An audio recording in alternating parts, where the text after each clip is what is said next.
Good afternoon, everyone. We're going to have a song first. They're going to sing a song first. We'd like to welcome you here to Unity of Missoula. My name's Jeff Haberman, and we're going to have an opening song with Kathy and her friend. Oh, we're going to wait? I didn't get a program, so I don't know. I'm doing off the cuff there. Okay, we're live also. Okay, so it's here, family favorite song. There. So actually, Marge's playlist was Janine, We'll be right with you. and then Susan is going to start off. Okay, that's great. Okay. Thank you. Thank you, Janine. Oh, you're I'm welcome. going to adjust the camera.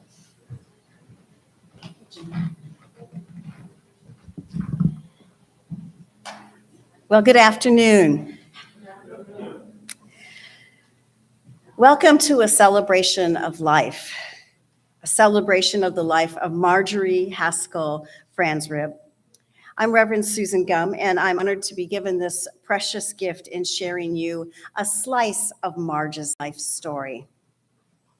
So today we come together to honor, to memorialize, and to celebrate the life of a most precious soul, Marjorie, or she preferred to be called Marge. And on behalf of the family, let me express their gratitude for your presence here today.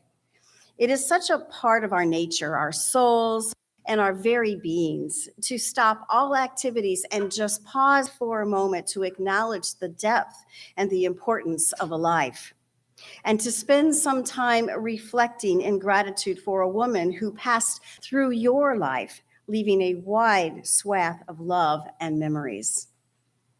You see, we gather for a celebration of life together. And as we do so, we are not only remembering the life of a loved one, but we are also joining together to provide love and support to each other. Your presence is a special and valued gift. Let us begin our time together with prayer. Loving God of broken hearts, though we may not always feel your presence, let us feel it now. Though we may not always know the whys, let us feel you in one another. Though our hearts break, let us know that there lives an unbreakable dawn.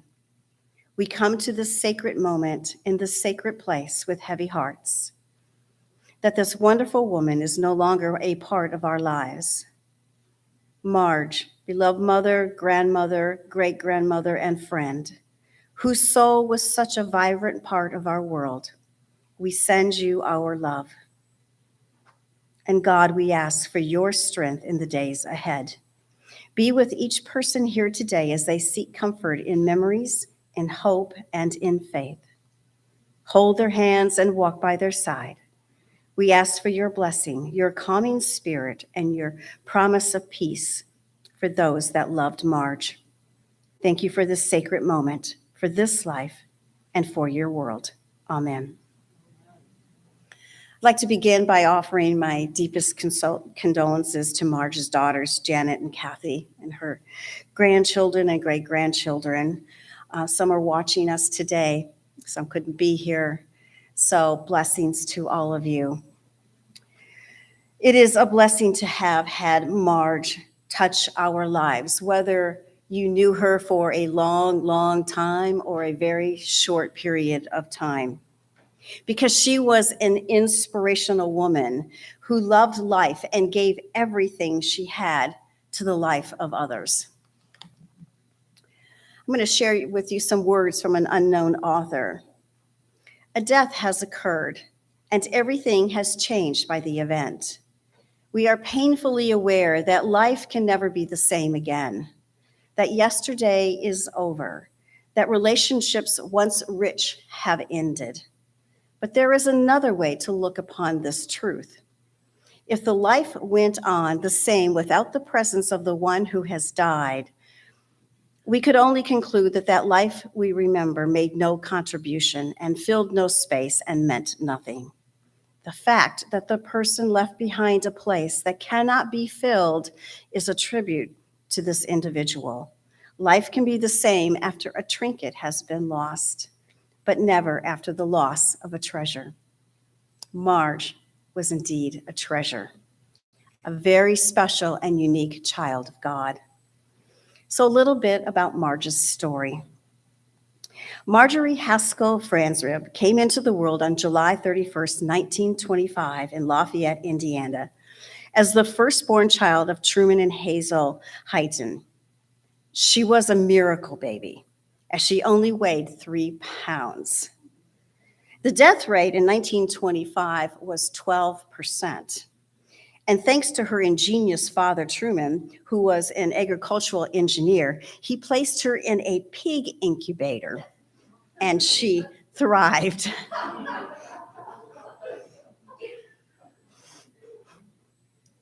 Marge remained a single child until her little sister Truth came along in 1930, and Truth preceded her in death in 1967. Marge's mother passed away in 1938 when Marge was only 12, and her father would later remarry her stepmother, Louise. It was Louise's sister, though, who caught the hearts of Kathy and Janet.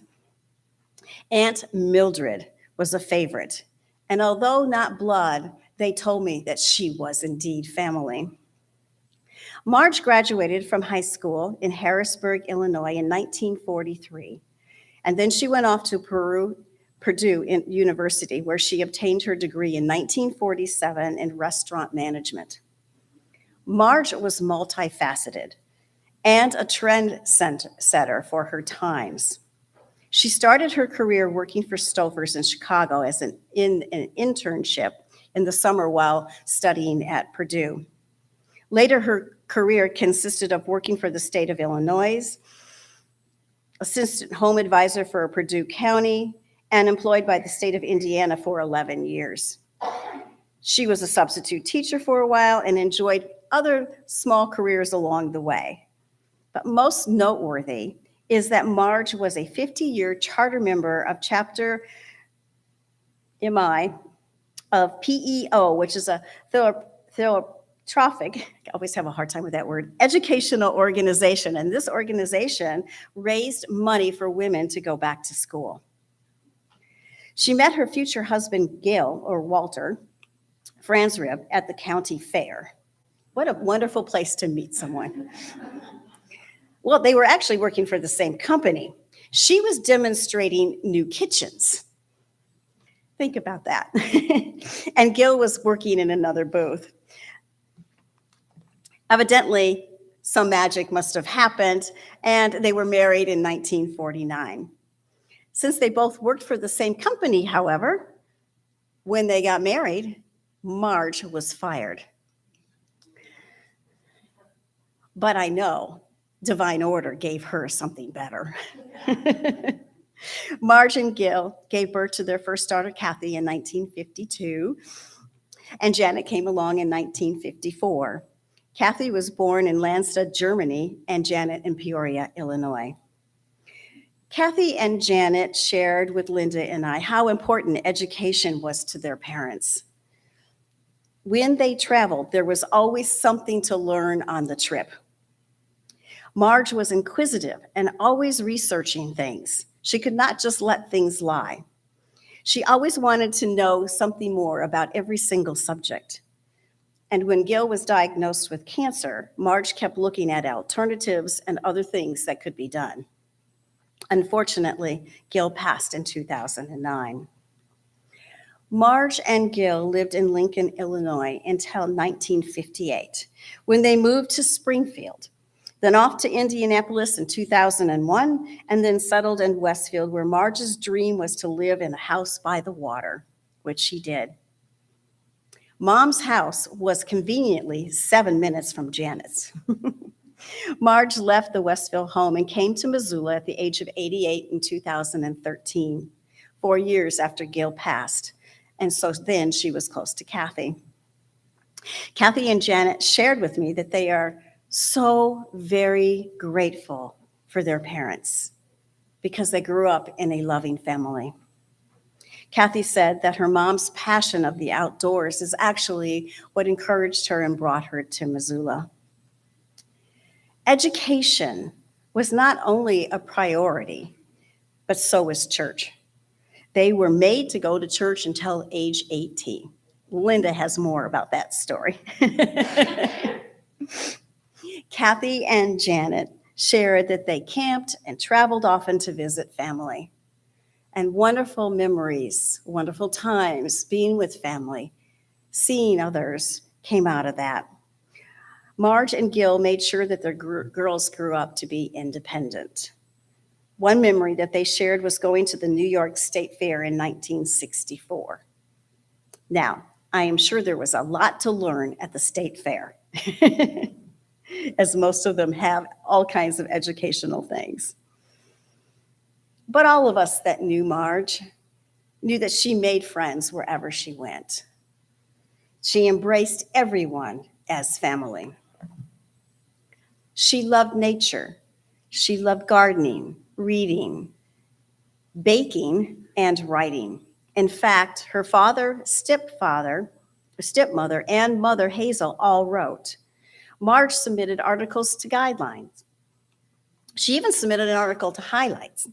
However, they rejected her and they sent her back some stickers. Yeah. Kathy said that she could read a book and carry on a coherent conversation all at the same time. Marge, as we all know, shared her great sense of humor. Humor was huge for Marge, and she loved sports, especially football. The Colts were her number one team, and the Broncos came in a close second. And I have to wonder, I didn't ask you this, but was that because of Peyton Manning was on both teams? No. It came to mind to me this morning. Janet said that she remembered when Mom lived in Westfield, Sundays were family day. And of course, Sunday was also football day. So Marge would head off to the TV after dinner and watch the games. And sometimes she would stay so late in the evening after Dad had left that Janet would have to take her home. She would not leave until the football games were over. Janet described her mom as gracious, giving, and a woman with grit. Kathy said her mom was filled with grace, that she was always positive and upbeat and had a touch of naughty. I said that's where Kathy got hers from. She grew a whole lot more of it.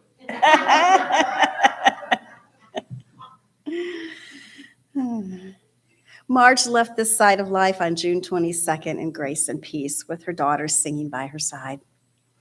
She is survived by daughter Kathy and her husband Rich Anderson, daughter Janet Loam, grandchildren Josh, who is here with us today, and his wife Leanna, Kathy, Carrie, and Kelly Anderson, and great-grandchildren Buck Madison Smith and Miles and Max Provost, and of course, the granddogs, Bruno and Rocky. And she will be missed by all. Before I turn this podium over to Linda to share a few more stories, I came across this and I thought this was something that your mom would say. A smile costs nothing but gives much. It enriches those who receive without making poor those who give. It takes but a moment, but the memory of it sometimes lasts forever. None is so rich or mighty that they cannot get along without it, and none is so poor that they cannot be made rich by it. Yet a smile cannot be bought, begged, borrowed, or stolen, for it is something that is of no value to anyone until it is given. Some people are too tired to give you a smile. Give them one of yours, as none needs a smile so much as he who has no more to give. I always will remember Marge's smile. Linda?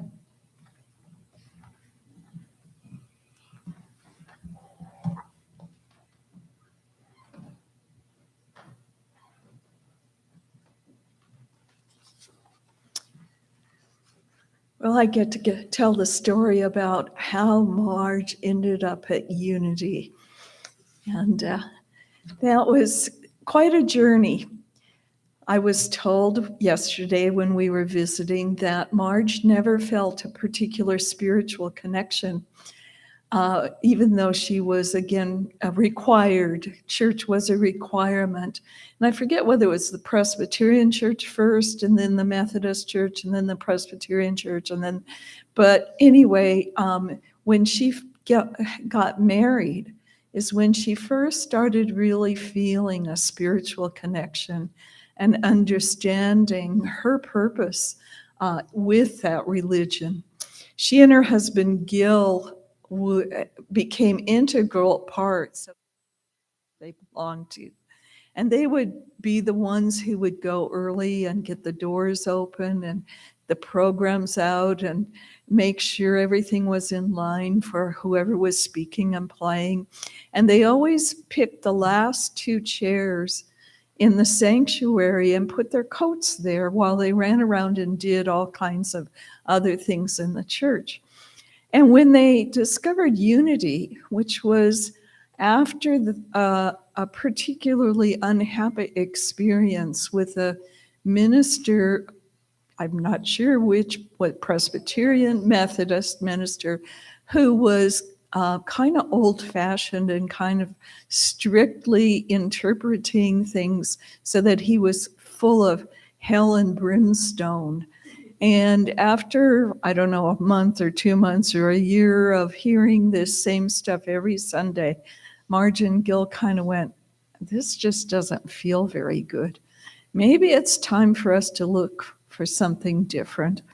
So they left, and lo and behold, they discovered Unity. They were immediately drawn to its positive message and the teaching of the divinity that is within each person, which was not something that they'd understood before.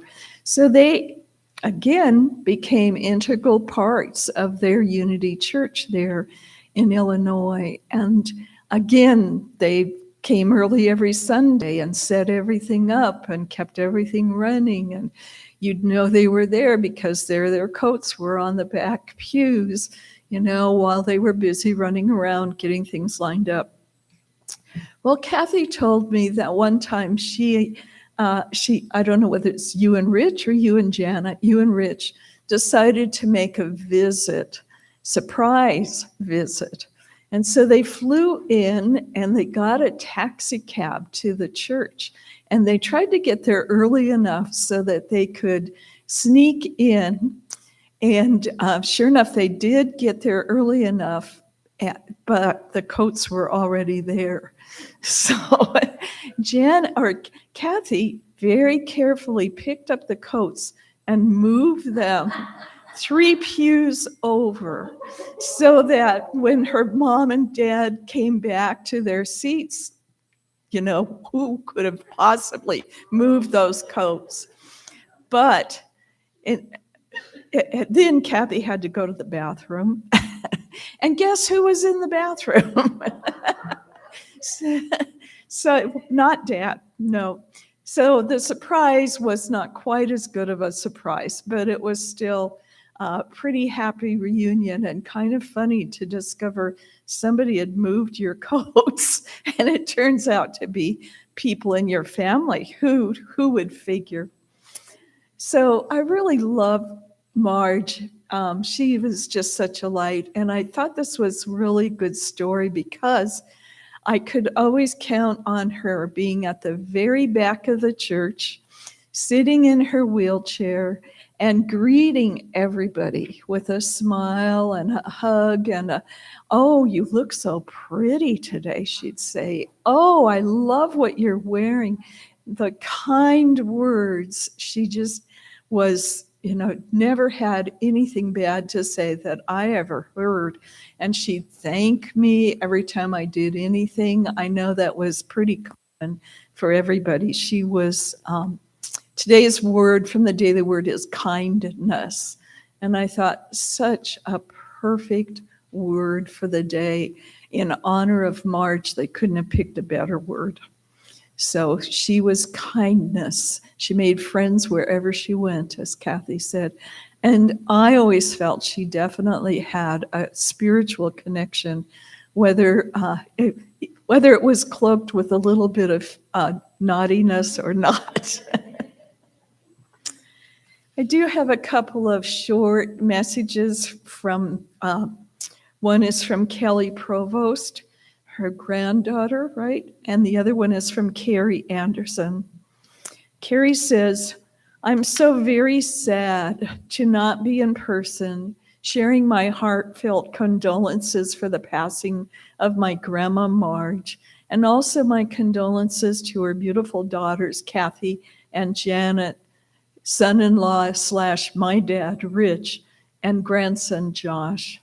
Grandma Marge was simply an exceptional woman. She brought such joy to my life by being an unwavering, kind, generous, and bright light at family gatherings. I wish I had known her during more of her lifetime, because the stories she recounted, and also those told by her daughters, make clear just how special she was. I will forever remember her sweet smile, twinkle in her eyes, and wonderful laugh. I loved Grandma Marge very much and will miss her. And then from Kelly. Everyone knows Marge was kind, generous, and always so positive. Something you may not know is that she inherited 3 granddaughters when her daughter, Kathy Ann, married Rich many, many, many, many years ago. See what I did there? I was the youngest and only 10 years old when our family grew to include Franny, Grandma Marge, and Grandpa Gil, Aunt Janet, Uncle Stephen, and Cousin Josh. Grandma Marge never treated us like step-grandchildren in any way, always sending cards for holidays, birthdays, and special occasion, and she always included a special treat of spending money. To say that I will miss Grandma Marge at my kitchen table at family gatherings is an understatement. Her glowing